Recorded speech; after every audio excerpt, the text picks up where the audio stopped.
लेकिन एक बात आरो छे, ठीक छे हमर का उतना खेती करबे, लेकिन पानी के भी तो समस्या छे। समस्या पटावे बड़ी समस्या छो। दीदी कौन बात तो बोले छतुरनी, पानी पटावे तो रुको कोई दिक्कत नहीं। तब अरे टपक सिंचाई जमने छतुरनी में जानते हैं हम।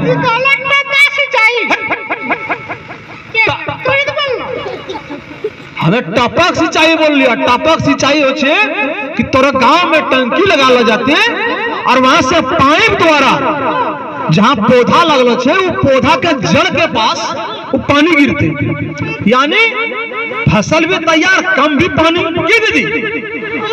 कम पानी में ज्यादा फसल उगता। हाँ, कम जमीन में ज्यादा उपजाऊ।